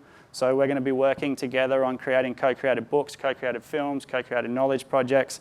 The first of these have been really hard to create to get us going, but we have a feature film that has Indigenous knowledge systems woven throughout, and an animation feature film which has never come out of this country like this before. Not to say we want a prize, but just to say we need everything that we can to get this knowledge into the castle walls and into places where it cannot be dismissed anymore. We don't need to put that power to distracting us anymore. 130 systems change citizens, so that's for Earthshot projects. I'm wearing a hoodie made out of seaweed right now. Anyone got staff or an office in Sydney here? Yep, cool, well done. You won yourself a hoodie. I'm going to show you how hoodie economics works.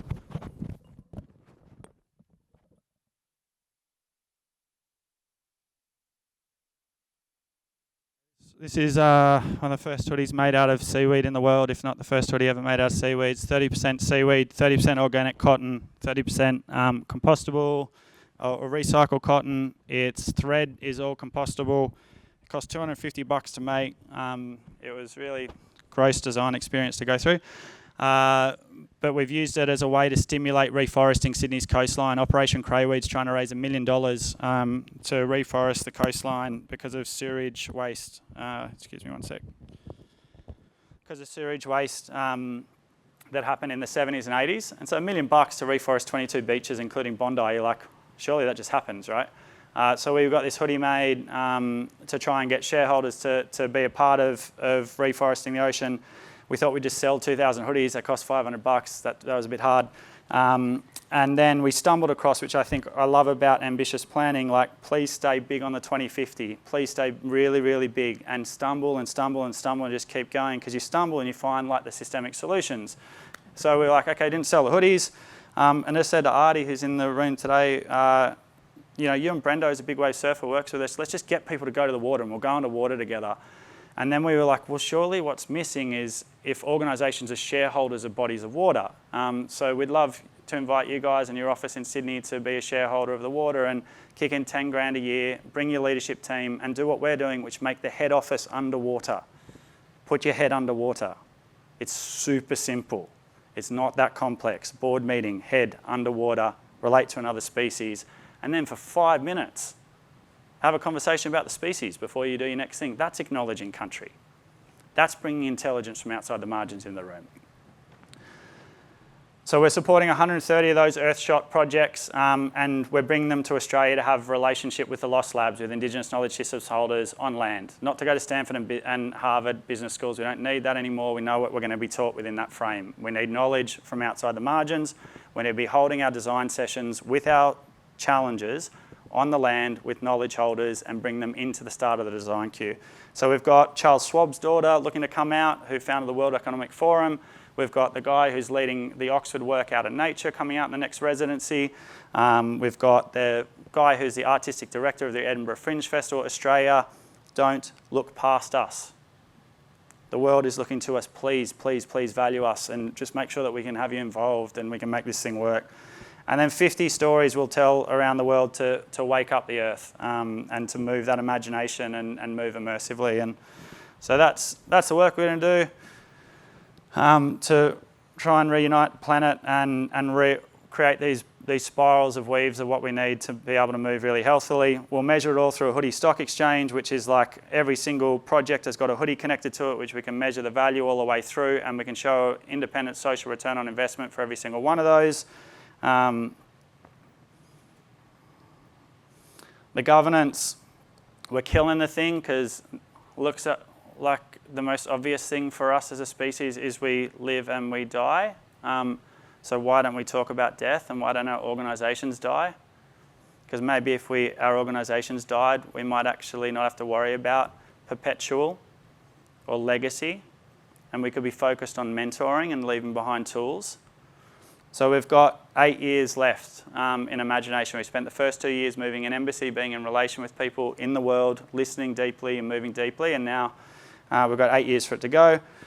Dunbar meets kinship, and then puppets. So I'm just going to introduce you to one of my mates who's going to sing to you in a second. So the puppets are real creatures. They're professors of Imagination University that were built into Imagination because humans can't hold knowledge ourselves. It's why we have songlines. It's why we have totems, because we don't get stuck in hero worship about our own credit or being thanked or loved for our work. We just do it because it's the right thing to do to contribute. They're going to store the knowledge, and then we're going to hopefully create a version of non-fungible tokens with knowledge-based tokens, and then be able to donate the IP of all the project back to nature and restore songlines and have IP being stored back in nature. So these are the 5 impact areas that we're working through. The message stick joy reporter to show you really quickly. I've got a bit of time I know I've got to wrap up, but it's not every day, I suppose, that all this shit happened. This message stick we designed to recontextualise impact reporting. If you don't recontextualise impact reporting, then you're going to end up with the same reductive frame. So we can have all of this wonderful agreement around philosophy, around values, but if we don't shift what the measurement system, whether it's GDP or the context after GDP, then we can't sense make. And so we made this message stick with Tyson Young Reporter and the labs, put 7 data fields inside of it, and then we're feeding the data into it. And then you can see variances of relational energy, which is what we're missing in so many of our impact measurement systems at the moment, of the space in between energy, of where do you actually invest to stimulate an economy. Maybe you invest in kindness here, maybe you invest in the energy that's coming from this spot, maybe you invest in joy over here. And you look at different governance models inside of an ecosystem to then work out where to support that. This provides a pathway for marginal knowledge to be visualised, and then a tool that will open source for other organisations and individuals around the world to be able to then take this to their governments and say, well, here's my report, and here's your data, so you can't ignore my report this way anymore. And so we've done this in virtual production worlds, and then it exists as a real message stick. So we're then having people have conversations holding the stick, which is the other challenge. Context after the impact. So we have positive feedback loops, not just impact, you're shit, I'm good. Context loops. If we don't get nature onto the balance sheet through this 8-10 year project, then we won't have pulled it off. Like, we'll have done some cool stuff, but that's the prize. If we can't solve that, then we haven't done the bridge of what we wanted. We didn't want to build Imagination to be a separate system, a separate sovereign state. This is for enhancement for the 190 odd countries on planet Earth. This is for citizens based in planet Earth, in your nation states, to take principles here, to test it in a free in-between space, which is Imagination, and then to bring it back home. And what we'll leave behind is hopefully a really healthy set of embassies around the world. 5,000 action visas, plot points of these embassies, 130 Earthshot projects, the 50 embassy cities and towns that we've woken up from, like remote communities to like inside the castles, and then 150 tools that move around. And at the end of it, we're going to give a directory, a little black book or purple book or rainbow book or whatever, to all the people involved, and we hope that that becomes a forever connective point for generations to come. So my granddaughter or great-granddaughter can travel into Venda and remote South Africa or into Kampala and contact someone and say, hey, my granddad was part of this project, can I sleep on your couch? This means a lot to me today because this thing is that fragile from not working. And I've tried everything. I'm out of tricks. there's been like a second Australian story done on us. We've been to like all these different places, blah, blah, blah, blah. Like I've written a book, which I'm going to give to you tonight. Like I'm going to sing with a puppet in a second. Like I've tried everything.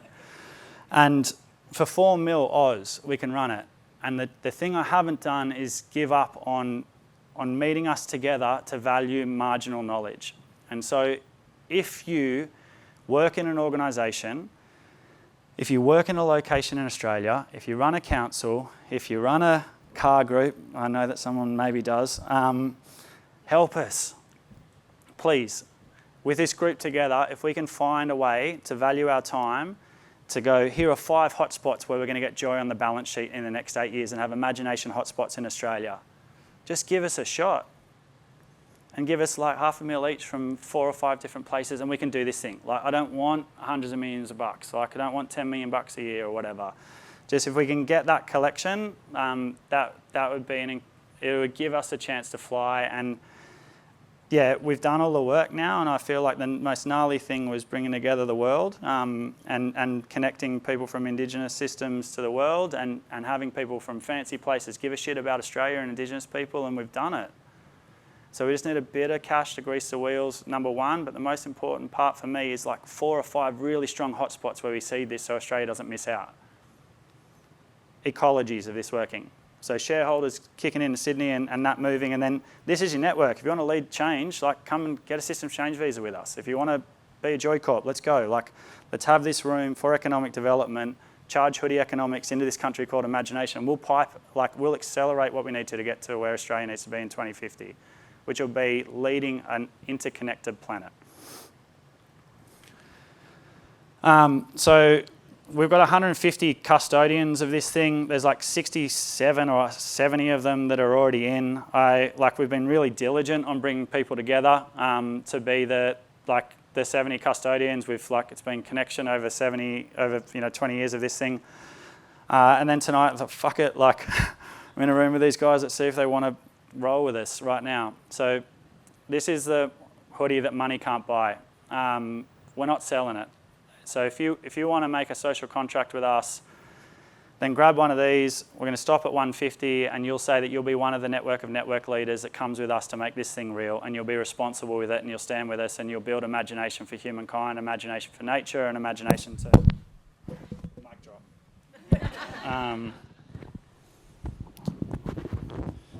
So yeah, I think that's it.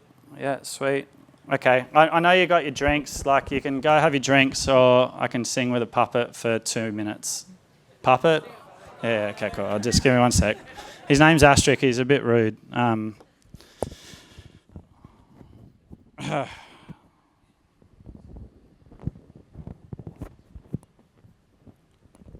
Okay, bye. I did this with Jane Goodall with a different puppet at Sydney Town Hall, and she didn't have her hearing aids on. And about 15 minutes into us talking, she said, I can't hear a single thing you're saying. So hopefully that doesn't happen.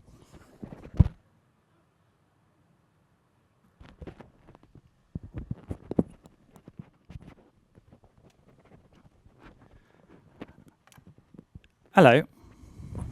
Lovely to see you all. My name is Professor Asterix.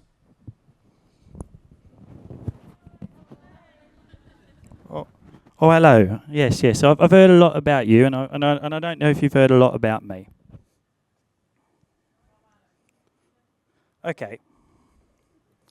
It's quite hard to do this with a lapel microphone. But, hey, Vanessa, you want to come do Asterix's arms for me? That'd be really handy. Thanks very much. Yeah, that'd be lovely. And then, Leia, you want to come press play on this thing?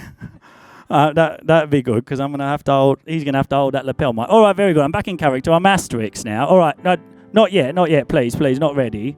Oh, not ready. Thank you. All right, I want to give you a present. You want a present? Oh, really? That's excellent news. Well, it's it's a book that I actually wrote that he's been claiming credit for. So we're going to sling you a book really quickly, and then I'm going to give you a second present with a song, and then see you later, okay? So thanks for the AIME gang for sharing this book called Hoodie Economics, and hopefully if you like it, we can make more change, and feel free to pass it on to someone and blah, blah, blah.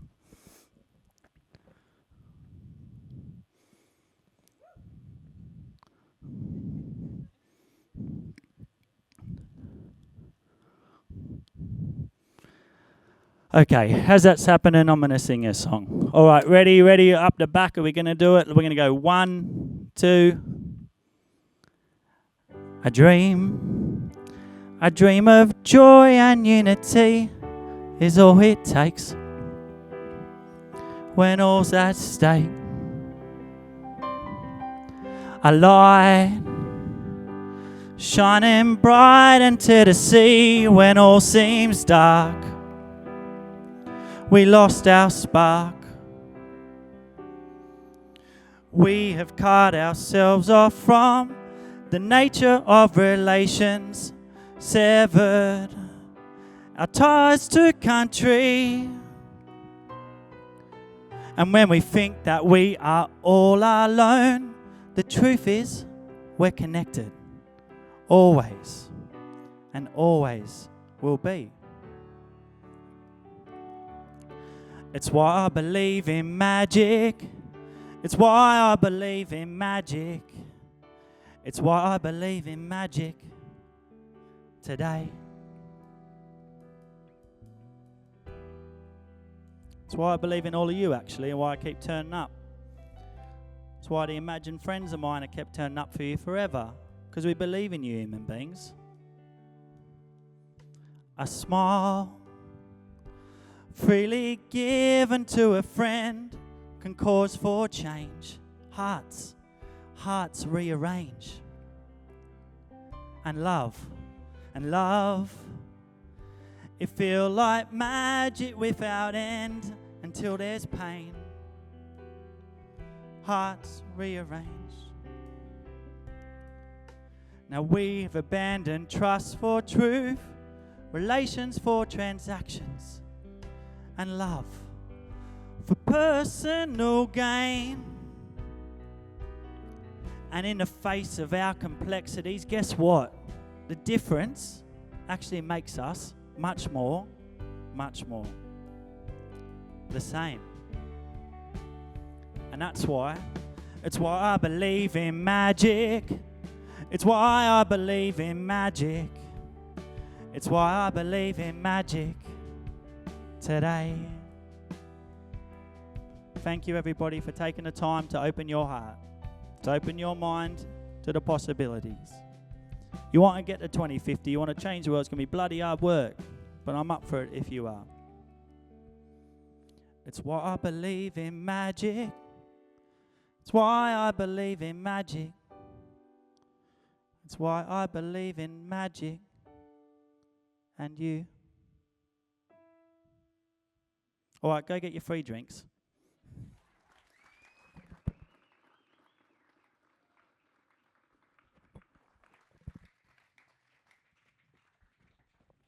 Jack, don't mind me as I jump up here while you redress yourself and whatever. That'll learn you for taking your hoodie off in the middle of your talk.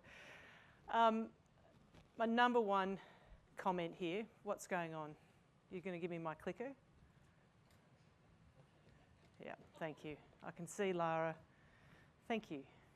My number one comment right now is whoever in my team put me on after Jack, you're fired. No, of course not. Let's get serious for a minute. I can't answer Hayley's question about what kind of ancestor I want to be, because I need to think about that a little bit more. But I thought I'd try to answer a little bit the question of what sort of an organisation, what sort of an institution does CEDA want to be, and how is that sitting alongside of Progress 2050? And I'm not going to nail this perfectly, but let me just have a bit of a shot at it. I want us to be an organisation that's curious. I want us to be an organisation that actually listens, and I want us to be an organisation that learns, that doesn't just keep doing the same stuff because that's what we've done for 60 years, because it isn't working. And that is the frustration that sits at all of my comments that I opened with earlier this evening, that we are not seeing the change that we need to see. We are using the same frameworks that Jack has made so clear, and we keep doing the same things and having too many of the same conversations for too little progress. I want us to be an organisation that doesn't walk past all of the things that we heard from our younger panel around education, that accepts the fact that young kids are disengaging from education, and that we're sort of seemingly accepting that we're walking past a growing mental health crisis, that we haven't been able to lean into the issues of climate change in a way that a country that is so exposed to those risks ought to have been able to do. But we can't have the meaningful conversations about compromise and differences of perspectives. We saw through COVID so many things that we learned. We had to do things differently. We did things differently, and we learned lessons from those, and we have walked away from those so quickly. We saw what happens when you give someone a house. We saw how they can rebuild their lives when you give them a secure place to live in. Yet we've walked away from it. For what reason, I don't know. We can't be an organisation that walks past a generation of people who can't afford a house now, and who are feel consigned to never having that ambition, and to not having that security or the knowledge that they will have that security for the rest of their lives. These are challenges that a country like ours should be able to address. And I'm hoping that we're an organisation that has the conviction and the wherewithal to do that. And to do that, not thinking that we have every answer, but that we can create a space like we have tonight for people to bring their disparate knowledge, to bring their ideas and feel empowered and be empowered. And that means that we're going to have to do things differently, and that means that those of us who are used to making the decisions actually have to create the space for others to bring their ideas and to bring their thoughts and their perspectives. These goals aren't going to be perfect, and Jack has already challenged us to be even more ambitious. We call this Progress 2050 not because we think it all ends in 2050, but because we're setting a generational agenda. And in 5 years' time, we'll roll it forward. And in 5 years after that, we'll roll it forward again. Because we should channel Hayley with her grandmother and her daughter and a granddaughter, and think about how we're connected across generations and across the world. I'm going to quickly run through the goals, and then I promise I won't get in the way of your drinks, but just hopefully something for you to think about. At the moment, we don't see business as part of the solution in Australia, not often enough anyway. But we are an amazing country, and we've got amazing businesses, and our aspiration is that our businesses become part of the solution in this country, that Australia's businesses are amongst the most competitive and dynamic in the world. Imagine how we'd feel about that. We've got the aspiration that Australia's skills, knowledge, ideas are valued, invested in, and sought after locally and globally. And not just the way we think about skills, but think about Jack's comment and Hayley's comments about us being the oldest lab in the world. Think about that knowledge and what we could do with that, plus all of the knowledge that comes to this country and how we might harness that. We're in the middle of all sorts of climate challenges. Imagine if Australian businesses and communities led climate adaptation and the transition to affordable, reliable and secure clean energy. What if Australia led the world on that? In terms of well-being, security and participation, imagine if all Australians have access to the education, housing and care that they need to thrive throughout their lives. These are the issues that when we said to people, what matters most to you? When we went and asked the community, what matters most to you? This is what they told us. It wasn't GDP. It was, could they get the healthcare, the aged care, the education and the housing that they needed to feel safe, to feel secure, to thrive, to love their families, to be joyful.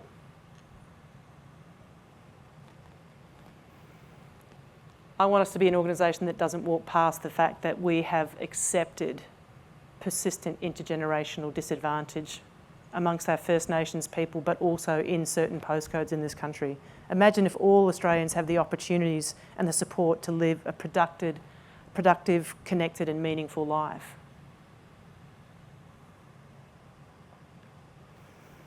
We heard this from our panel. Australia's success is characterised by the vibrancy and diversity of our workplaces and societies. Imagine what 2050 would look like if we achieved that.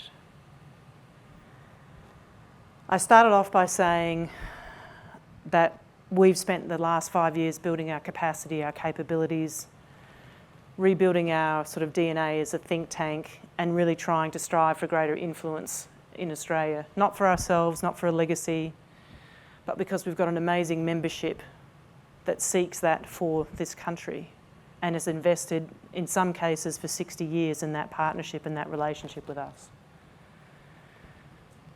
When we asked our members what they wanted, they asked us to be braver and bolder. That's given us the courage and, in Bridget's language, the audacity to put forward some goals that I'm sure some people think are crazy. And I'm sure hopefully others have more, others that are even more ambitious.